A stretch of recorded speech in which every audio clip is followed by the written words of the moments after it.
Assalamualaikum warahmatullahi wabarakatuh. Selamat pagi tutor yang saya hormati. Perkenalkan, nama saya Nuraini Oktapiani, nomor induk mahasiswa 0533192277, Prodi Teknologi Pendidikan UPBJJ Bandung.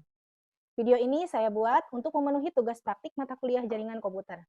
Dalam video ini saya akan menjelaskan tentang perintah-perintah yang berkaitan dengan penggunaan jaringan komputer menggunakan CMD. Ketik CMD, klik Run as Administrator, yes, dan tampilannya akan seperti ini. Tampilan CMD dengan administrator keterangannya. Perintah-perintah dasar yang biasa kita gunakan dalam CMD akan coba dengan perintah cd atau change directory. Kita ketik cd. CD ini adalah perintah untuk berpindah direktori atau melihat folder yang sedang aktif. Kita akan coba pindah ke folder D, kita ketik cd, D.2, enter. Kemudian direktorinya berpindah ke D.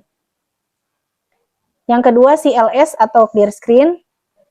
Ini perintah untuk membersihkan semua teks yang tampil di layar CMD, sehingga layar kembali kosong. Selanjutnya, CLS slice itu adalah perintah untuk menampilkan bantuan perintah CLS. Dir slice, perintah untuk menampilkan bantuan direktori termasuk semua opsi atau parameter yang digunakan.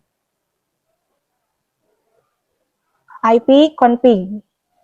ipconfig ini adalah perintah dasar untuk menampilkan ringkasan konfigurasi jaringan termasuk alamat IP, subnet mask, dan gateway default untuk setiap adaptor jaringan yang aktif.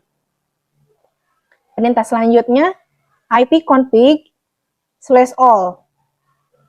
Ini adalah perintah untuk memberikan informasi detail terkait hostname perangkat, tipe, node, dan semua yang ada di perintah ipconfig sebelumnya. Kemudian, ipconfig/. Ini adalah perintah untuk menampilkan halaman bantuan dan instruksi tentang semua perintah ipconfig yang tersedia. Selanjutnya kita ketik ipconfig/release.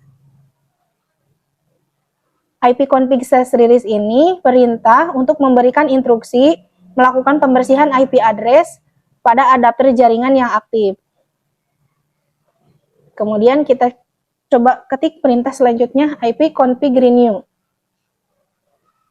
ipconfig/renew ini perintah yang akan memperbarui atau meminta router untuk memberikan IP address baru secara otomatis. Kemudian ipconfig/display DNS.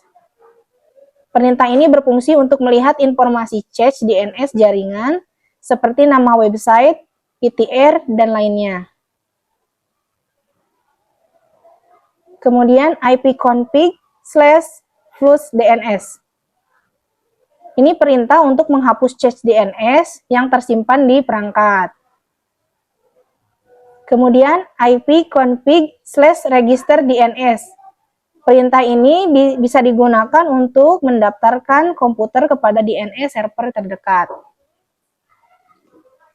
Kemudian perintah ping atau paket internet network gopher. Perintah yang digunakan untuk mengukur koneksi pada sebuah perangkat yang saling terhubung melalui jaringan atau untuk mengecek konektivitas internet. Kita coba dengan perintah selanjutnya yaitu traset. Traset adalah perintah yang digunakan untuk menunjukkan rute yang dilewati paket untuk mencapai alamat tujuan. Selain traset, ada perintah petping. Perintah ini digunakan untuk mengukur network latency dan network loss. Petping mempunyai sistem kerja yang menggabungkan ping dan tracer. NSLOOKUP. NSLOOKUP adalah tool yang digunakan untuk menampilkan informasi tentang nama DNS dan alamat IP yang sesuai dan dapat digunakan untuk mendiagnosis server DNS. Perintah nets. Nets biasanya digunakan untuk menampilkan atau mengubah konfigurasi jaringan komputer yang sedang berjalan. Kita ketik route. Perintah route biasanya digunakan untuk menambah, membuang, atau menukar perintah routing table dalam sebuah host. Perintah ini biasanya digunakan untuk host dalam sebuah jaringan yang mempunyai 2 atau lebih route. Route digunakan untuk menyusun traffic komunikasi host berdasarkan IP dan subnet. Ketika mengetikkan net, kita coba ketik net. Perintah net ini akan melihat opsi tampilan pengguna, sesi, mulai, dan juga berhenti. Masing-masing opsi ini dapat membantu kita untuk menganalisis konfigurasi jaringan dan membuat modifikasi. Sekian, terima kasih. Wassalamualaikum warahmatullahi wabarakatuh.